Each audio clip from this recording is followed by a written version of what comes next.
Hello, everybody. My name is Laura Coutinho Dean, and in the SCA, I'm known as Dame Sophia the Orange. And I am here with an amazing woman today to help us learn a little bit more about Taming of the Shrew as we are presenting it in the Festival of Elvegast on April 13th. So the person we have here is an amazing key to life in the SCA. Her name's Rawson, and Ariel of Lindisfarne is her SCA name.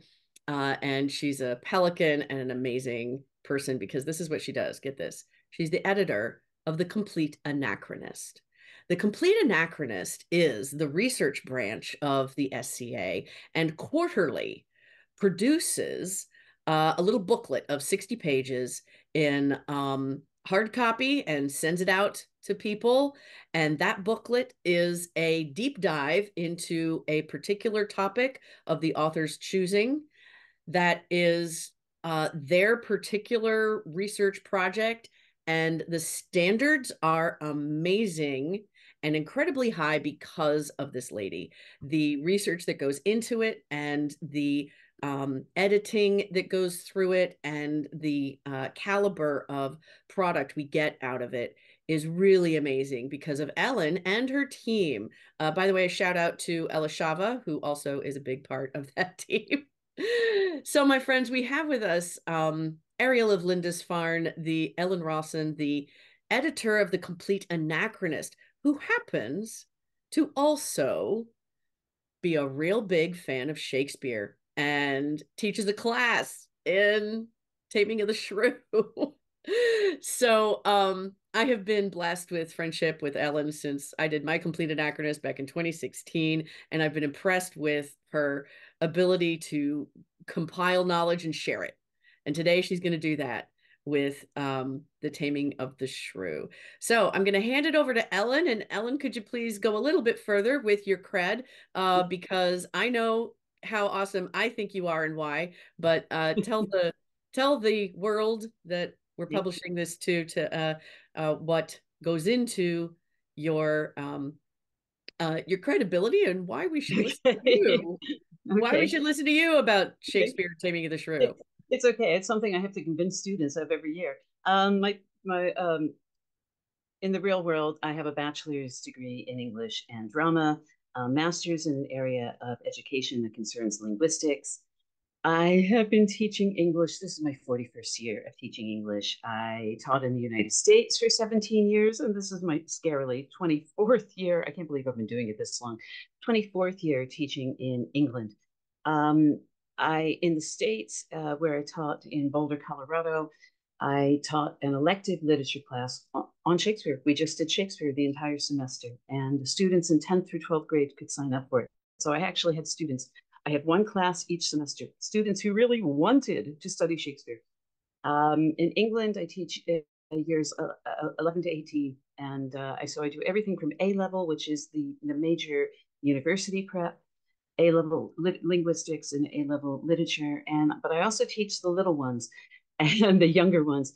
And it was actually teaching GCSE, which is the equivalent of huge, huge exams in this country that are given at the end of what would be 10th grade in the United States. And after that, students don't have any requirements. They can take 3 classes in whatever subject they want. They don't have to take English even. And I decided to teach Shrew at GCSE because I had a lot of students that hated Shakespeare. And I thought Shrew would be a good one to get them into it. And it worked. And it actually works with the younger kids, younger students as young as 12 who enjoy Shrew, and it gets them into Shakespeare before they'll say, oh, I hate Shakespeare. Shakespeare's so boring. And they love it. And as I like to say to them, I'm not going to explain the dirty jokes to you, but there are a lot of them. And if I'll point them out if you've missed them, and you can figure them out. And they have, I mean, any 12-year-olds, 15-year-olds, 16-year-olds, 17, they love it.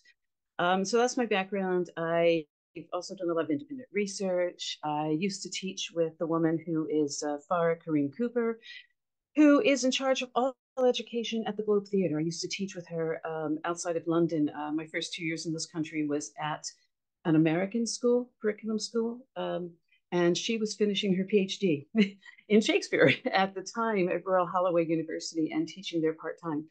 So I did, and then after she got her PhD, she was hired as to be in charge of all education at Shakespeare's Globe in London. So that's some of my background. I've done a lot of work, especially with language of Shakespeare. Well, I've done language work with everything from Old English, Middle English. My own CA was on translating one of Caxton's translations of a text, The Game and Play of the Chessa, which isn't about chess, it's about power. And into early modern English. So it's just something that I love and have a lot of fun with. So that's kind of my background. Okay. Oh, this is great, Ellen. Thank you so much. I am always so impressed to hear more about the friends I meet in the SCA, and we geek out about something, and then I learn there's decades more of awesomeness behind each person. So I love the fact that you've got kids, teenagers Mhm. involved, Yeah. and Oh they yeah. love Shrew, and that is in keeping with everything that I know. Mhm. And you know, especially all the dirty jokes with my, Mhm. about the tail and With the my tongue in your tail? tongue in your Yes, that tail. one. Yeah. Whose tongue? Yeah. Yours. Oh my Yeah. God, so much. Mhm. So, what can you tell the regular average audience about what to look for beyond what's on the surface of seeing these Oh, oh damaging goodness. relationships? It's sort of a question of where to start. And you may have had some of the context, the background information before this. There were so many books and pamphlets written on how to have a good marriage, how to be a wife, how to be a husband. Um, and there were various things about taming. And one of oh god, one this is post the play 1610. Robert Snowsell's A Looking Glass for Married Folks, which actually had a bit of a sort of a conversation and play in it with a woman named Eulalie taming Xanthippe. Xanthippe named after Socrates' wife, who was said to be a horrible shrew.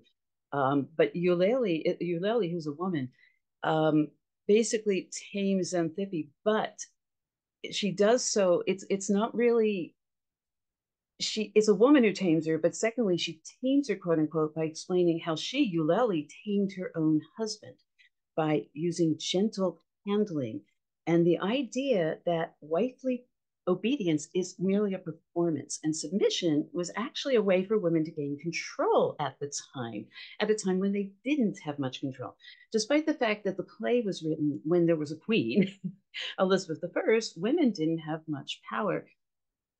And it was in the 1550, if I remember correctly, we got a merry jest of a shrewd and cursed wife lapped in moral skin. I don't know if that's been talked about in previous videos. Oh, no. Okay. This was a piece that was written in, I think it was published in 1550. And this is, oh my God, it's this horrible bit about, it's like a long poem.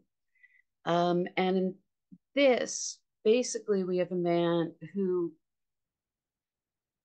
wants to tame his wife, who basically he hits the first example of violence is he hits her, and he's only going to stop hitting her until she agrees. And here's the quote: "On all sports, what is it? Basically, she'll do everything that he wants her to do, including sex, because this happens during the consummation of the marriage. He hits her." And he later goes on about going to tame her, that I shall coil, I shall beat both black and blue, and shall make her black. I shall make her black and blue, and I will make her bones all to crack, and will wrap her in an old moral, an old horse's skin. And he salts the hide. Okay, basically, he takes this old horse who isn't good for much anymore, has the horse killed, skinned. He salts the hide, and he claims he salts the hide so it's not going to smell. Yeah, right. Because what he's going to do is after he beats her and she's bleeding and she's got open sores, he's going to wrap her in that salted skin. And because he says, I trow well, this will make her shriek. Oh yeah, in pain and bow at my pleasure. Or else, if it doesn't work, I will make her body bleed and with sharp rods beat her my fill. So this is an early tame a Shrew training story from 1550, so it would have been well known by the time Shakespeare wrote the play. And later, even when her mother, who wanted her daughter to kind of calm down a bit, when her mother hears of this and she objects, he threatens to do it to her too. Okay. So this is a very early Shrew taming story. So when you compare it to what Shakespeare does, Shakespeare is amazingly gentle, shall we say. And it's more like Eulalie with the gentle taming. And instead of, because he never hits her. At one point he says, I shall cuff you. And then she says, oh, you wouldn't be a gentleman. But he doesn't ever hit her. It's all done through psychology, a term that they didn't have then, but we have now to explain it. And so we have this horrific, we have other horrific stories about, it's basically there was a homily for married folk that was basically on, um, well, men should be gentlemen and they shouldn't abuse their wives, but if you have to, go for it. So you actually had texts that were like today's advice texts, how to sort of things that would say if you have to beat your wife, beat your wife, and you have stories like the merry jest. That's a merry jest. It's funny, kind of ironic that that come across saying, yeah, it's okay to do whatever you can to get her to do whatever you want. Whereas instead we have the piece with Eulalie and Xanthippe, where it's no, actually, you just sort of go along with what he says because you know what? You're going to get everything you want if you do. And that's sort of my belief with Shrew. And one thing I challenge the teenagers to look at is the big question is she really tame or is it an act? And everyone likes to say that her final speech at the end, which is the most she speaks in the entire play, is all about how tame she is, and I'll put my hand under his foot and all of that, and it's, oh, our bodies are so weak and soft, and he goes to work every day. Well, actually, Petruchio doesn't work. We've had no evidence that he works. He wants to marry a rich wife. He's got money already, and he gets a lot more by marrying her. And he gets even more by her being tamed. He gets another 20,000 crowns out of his father-in-law. So Petruchio never works. This whole speech to me is an act. And it's weird because in the play, we kind of get the hierarchy. Servants were beaten. One of the ideas behind the idea of wives obeying their husbands was because it set a good model for the servants to obey you and for your children to obey you and behave. In this play, we do have lots of evidence of Petruchio beating Brumio, his servant. We have Vincenzo, Lucentio's father, beating Biondello, threatening to beat Tranio. So we have that example there. And so it's like it's okay to beat the servants or be mean to someone who's lower in your status. And by the end of the play, when Kate's status has risen, oh my God, what happened? She's amazing now. It's okay for her to give this speech that basically yells at and verbally beats her sweet little sister who puts her finger in the eye to make her cry. Oh, Daddy, she's been so mean to me, that sort of thing. And the widow, a woman who's just recently done some name calling on, some name calling and gaslighting on Kate. It's perfectly okay for her to be violent towards them because at this point she's above them and status wise, and they're below. So I kind of look at that speech as a great performance. And what's interesting is a lot of my students by the end do too. And they've written essays explaining why, looking at the things said there, the irony there, and the fact that it is such a strong, powerful speech, yet she's totally tame. If she's totally tame, how can she give a speech like that? Okay. And Ellen, I am so grateful that you're talking about this. Yeah. Thank you so much. Because, I'm playing Kate and right. I am just now digging into that level of the speech. Yeah.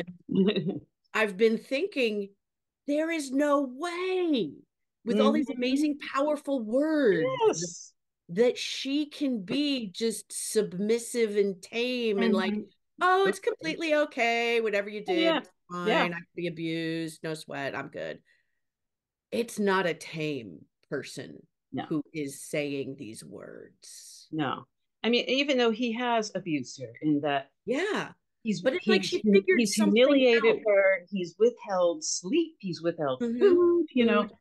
So there is abuse, but it's Yeah. nothing like other abuse that was condoned in the time period.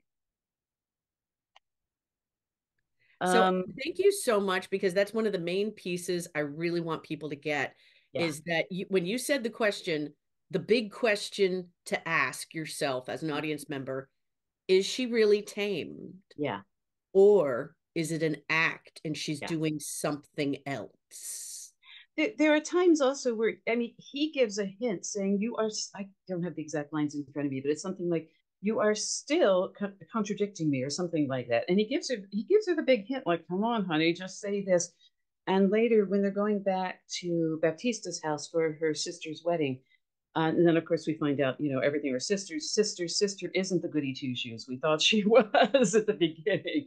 And it is she. The thing is, Bianca, the sister, has been acting the goody two shoes the whole time. And by the end of the play, she kind of looks at her husband and says, "Oh, well, fine. I lost you money. More fool you for betting on me." And we say, there's more to Bianca than meets the eye too. She's not as poor Yeah. as she was. And Um, I yeah, just learned that Bianca yeah. makes some really nasty statements, Mm-hmm. like accusing her husband of like some there was a cuckold line in there, like Yeah, yeah. horn and head, something about a horn and I think head. there's something, yeah, when they're doing the lessons, something when they're doing their quote unquote lessons and he's the schoolmaster. And, Oh, I mean at the end. At oh, at the the end of very, the wedding, oh, yeah, yeah. She goes, she's married, she's taken care of, and now she's like open yeah, to really yeah, what she believes. And yeah, she's like, well, shame on you for betting on my yeah. Oh, obedience. yeah, here it is. I would, the more fool you for laying on my duty. After he says, Exactly. would your duty were as foolish. The wisdom of your duty, fair Bianca, hath cost me 100 crowns in summertime. Well, the more fool you, and she comes right out, Exactly. And and so cuts it's back. like So, Bianca was yeah. this cute little sweetie pie in the Oh yeah. beginning of the Well, play. What just two-faced. happened? She's this two-faced. At least Kate was honest. And I've always had the idea that Kate actually was not so much against marriage, but she was against marrying the ones like Hortensia. I mean, who would want to marry Hortensio or Greville, for goodness sakes? And I do wonder, when you look at the marriages at the end, which one is going to last? I think actually Kate and Petruchio have a better chance than Lucencio and Bianca, because the play ends with, well, more for you for betting on me. And he's like, what? Oh my God, who did I marry? What did I marry? Whereas at least Kate and Petruchio know what they're getting. They know what they have. I mean, it's weird that after the speech, she doesn't say anything more, you know, after, Lucencio congratulates him for taming her. But they just exit. Um, but the bit when they're going back to the wedding of saying Hortensio basically says to her, "Look, Kate, if you don't go along with him, we're not going to get to go to the wedding." And it's like, okay, Mhm. fine. And you just get the hint, she's going to be married one way or the other. She has no choice. She might as well kind of go along with it, and she does play along with it in a fun way. It's great when she meets Vincenzo. They meet Vincenzo on the way, and Petruchio kind of humiliates her again by saying, "Oh, go greet this young budding virgin, Kate." And she does go up, "Oh, young budding virgin," to this old man, and the old man's looking at her like, "What the?" And then later, when he says, "Oh, no, no, no, this is an old man." "Oh, I'm so sorry. My eyes have been so dazzled by the sun, the moon." And I like it when whomever the actor is says it in a questioning way and kind of looks at Petruchio going, "Am I right? Is it the sun?" It's the sun still, yes. And to me, it gives me the idea that she's playing, she's Yeah. performing. Yeah, She has exactly. learned how That's to how play Liz the game. Taylor did it. Mhm. That's how She's Liz Taylor did it in her version. Yeah, That's and how I I'm love doing that. it. I love that bit. Check And she's in. It's the teenagers. sun, right? It's the Yeah, sun. it's the sun still. Yes, not the moon. The teenagers, even today, love that film. I'm serious. The film was made in the 60s. Most kids would go, "Oh my God, who's going to watch this thing?" They love it. They find it hysterical. They're actually because I break all the rules and I show the film first because I want them to understand the plot. And then we can delve into the language when we read it. And they're actually disappointed that Shakespeare didn't include the wedding scene and all we get is a description of it. So they're very disappointed about that. And so we talk about why didn't he include it, and was it something with the stagecraft, and that sort of thing. But they really do like it, which is amazing that teenagers today like a film that was made in the 1960s and stars two well now dead people. They think it's good. And I've actually recently also, because I had some time, was showing them. It's a 2016 version done by the Royal Shakespeare Company that reverses a lot of the roles. They still have a man playing Grumio, but they have women playing the major male parts, and men are Bianca, men are Bianca and Kate. And they really reverse it. There may be ways to get it. Where I teach, we have a subscription to Digital Theatre Plus, which is available in England, and you get all these productions. And so I show it there. There may be other ways to get it, but they have. But I've it's seen really, clips on YouTube. yeah, it's There's some interesting to clips on YouTube. see a very strong actress playing Petruchia versus our Kate, and then there's Bianco, and it's great. Bianco, because it's the same. I saw a version at the Globe years and years ago that had the amazing Janet McTeer playing Petruchio, and it's great because she's like 5'11", 6 feet, and Catherine Hunter played Kate, is like 5'1" or something. So you have the difference, but they play it up. The actor who played Bianco has the long hair, and he's always doing this with the hair. And the kids are laughing at it, going, "Oh God, really playing on the stereotypes." And in the version of the Globe, they had some like Romeo is, basically literally pissing, peeing in public, kind of going, "Is anybody seeing me?" And, you could tell what she is supposedly doing. And they're playing up on like the worst stereotypes of men and women and having a lot of fun doing it. So despite a lot of people saying, "Oh, it's so misogynist," I think there's a lot of good stuff to play on. There's a lot of cultural things. There's so much you learn about the time period. And compared to some of the earlier and some of the and later tales about taming women, it's actually done in a very light way. And then there's always John Fletcher didn't like the ending of the play because, again, Kate didn't have her final say at the very, very end. And so later he wrote was it The Woman's Prize, The Tamer Tamed, as a response. And I saw a Yeah, production. Yeah, I just was yeah, doing a little research, and I found yeah. in some Mhm. video the Yes. person who made the video about Shrew mentioned that there was a Yes. sequel Yeah. sort of thing written by somebody. Can you tell us John again? Fletcher. John Fletcher John is the author. Fletcher, who Okay. we think co-wrote at least one play with Shakespeare. We're not entirely sure, but they at least knew each other, were friends, and we think co-wrote a play. And I saw a production in the early 2000s in London. It was a Royal Shakespeare play, but it was in London. And they did it. The matinee was on Saturday with Shrew. And then in the evening, had your dinner break, came back in the evening, and the same actors were back for the Tamer Tame. So the same guy played Petruchio, the same actress who plays Kate, because Tamer Tame, we're not told why the Kate dies. Hey, people died of all sorts of things then. No antibiotics, right? I know. I know it wasn't that bad, but we know people died. There's no explanation. He's a widow. He's a widower. He's going to remarry, and apparently Kate wasn't tamed, according to Fletcher, because he grumbles a lot about how he had to put all these things he had to put up with her, and swears he's not going to have that with a second wife.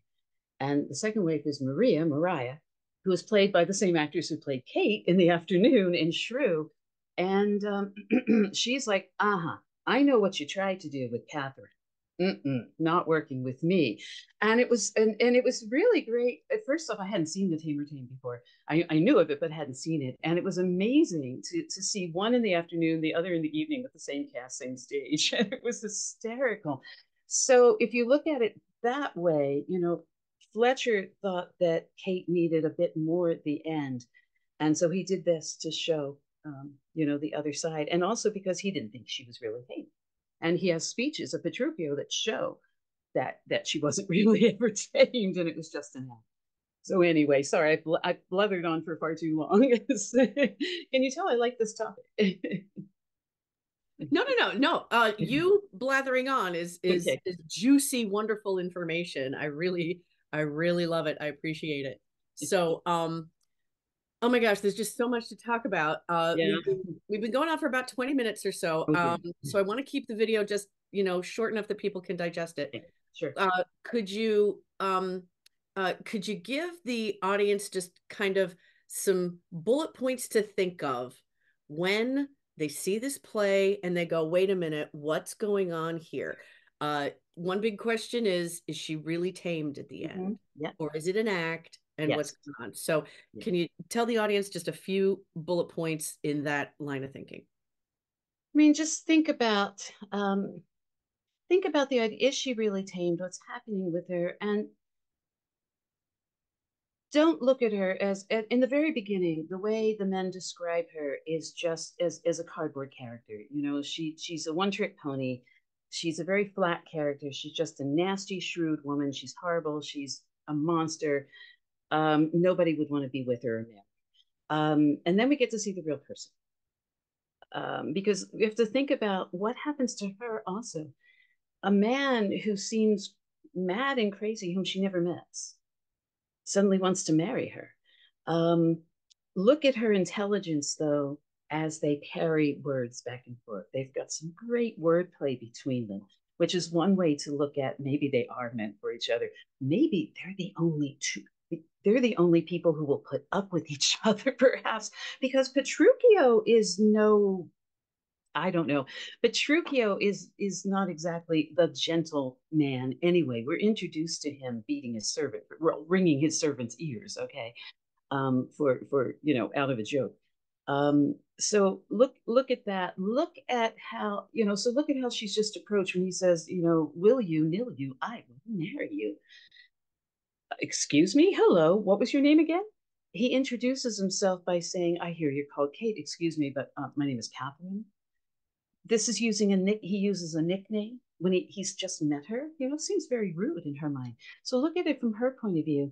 And then when she has to marry him, and the whole town is waiting to watch this, he doesn't show up. He's late. He shows up dressed like a clown practically. And so here she is, publicly humiliated. Yeah, this is part of his taming thing, but we see her as a human being. She starts coming across more as a round character at this point. He's not even going to let her go to her wedding feast, for goodness sakes. Um, and we see, I think you really, at that, because at that point, even my teenage students start to side more with her. Um, that it seems cruel, and you think about where she's coming from. In here. So those are some things to look for. Just look for the little clues in what she says. Wait for the scene. Wait, when you get to the scene where they go to his house, look at their behavior. Who's the shrew? Kate or Petruchio? Look at their behavior and see which one of them is better behaved. When they get to his house, and how he goes through the hierarchy of yelling at the servants and all of that. So just sort of look along and think about it. Instead of thinking about her as the shrew, think about her as Catherine Minola, as Kate Minola. She is a human being, and she doesn't have a lot of rights. She knows her father wants to get rid of her. He doesn't want to have to pay for her upkeep anymore. So try to put yourself in her shoes a bit, and so think about it that way. Is one thing to say when you watch it. Oh, perfect. Oh, thank you, Ellen. You have really given me some good stuff to think about, Okay. especially as I'm portraying Kate, Yeah. because Okay. those pieces, like you said, Yeah, there are a lot of the clues in there. clues all along the way, intelligent words, Yeah. shared intelligent words at the same Mhm, level mhm, with mhm. Petruchio, and how she behaves in, like, compared to him and in reaction to Yeah. him. All of those things are deep and beautiful and really exciting, Oh, especially and as an actor. think about her relationship with her sister. And everyone Mm. sees her as being horrible when we first meet the two sisters together. But then think about what Kate says. Kate is envious that her sister has all these men after her, even though she doesn't want any of them. I get the idea that it's not that she doesn't want to get married. We just haven't had the guy that she hasn't. She just hasn't met the man who is the match for her. Uh, Hortensio, Bremio, are you joking? I mean, why would she want to be with them? Yeah. So she just, yeah, but she is still envious, even though she get, she hates the attention her sister gets, and she hates that she knows her sister's two-faced. But also remember the fact that her sister is daddy's favorite. And Baptista makes it perfectly clear. So think about it that way also. If you knew your cute little sister was the favorite of your daddy, how would you behave? Yeah. Yeah, absolutely. Well, so thank you so much, Ellen. We should wrap it up to, Okay, keep sorry the about video that. under half an hour. But I wanted to, I'm just going to remind everybody that April 13th, 2024 is when we're going up, and it's at the Festival of Elvegast, this lovely little event that my little canton in Raleigh, North Carolina, puts on every spring. And we also have we're partnering with the Scrap Paper Shakespeare Company. So Scrap Paper Shakespeare is putting on the play, Canton of Elvegast is putting on the event, and the historic reenactment uh, partnership is working out really, really well here. And we also have another show on Sunday if people don't want to, go to the SCA event. So there's another show there. But also, I wanted to just plug the Compleat Anachronist You. really quick because I love it so much. It's such a great resource for all people. So correct me if I'm wrong, Ellen. I think that if people want to get a Compleat Anachronist, look at what it is. You go to sca.org and then Okay. you And click on Marketplace. go And to the nowadays it's the SCA bookshop. oh, could you explain a little bit further then? I'm Oh, not oh, up to just speed just on. go to sca.org and there should be towards the top of the page a link that says SCA bookshop. And so just go right there. They changed it recently, so just go right there. And if Perfect. Thank you. anyone's interested in writing, they can just write to me, and the address is on the sca.org page. Oh, hey, great idea. I didn't even think to promote that. You're right. Sorry No, about that. I'm taking no, advantage. no, no, no. Yeah, I want people CA to. editor at sca.org. It's easy. Okay, So thank you. CA editor at Uh-huh. sca.org is how to get a hold of you. If Yep. somebody Mhm. says, gosh, I've got this topic I love to geek out Mhm, about, and mhm, everybody gets mhm. bored with me when I talk for another Yeah, 2 or 3 hours yes, about yeah, it. yeah, And yeah, so yeah. I should probably put that in writing and maybe I could get some Mhm, help. mhm. And Yeah. you are the one to help because I got to Okay. tell you, I learned so much from Oh, yeah. you when I was Thank putting you. together my Compleat Anachronist, and you Thank you helped so much. me get up to speed on how to write in a I don't know, what do you call it? How would you describe that? I don't know, an academic method of writing? Um, I'm sorry. I think we froze for a little bit there. You froze for a second there. I thought it was me. It's yeah, it's not entirely academic writing, and actually people use different styles, but it's just yeah, I mean, because it's a way of writing for a general audience about the thing that you love, so that a general reader, will get it and understand what you're talking about and share the enjoyment. So just a way Okay. to be able to communicate it to everybody. So, well, Thank thank you. you very much for the Of compliments. course. I loved my Compleat Anachronist experience. If I get Oh, another few months free, I would do it again. But another one, yay! Okay, I got some plays to put on. okay. All right, so let's wrap it up for today. Everybody, say thank you to Ellen Rawson, and Ariel of Lindisfarne is her SCA name, and we will see you at Taming of the Shrew.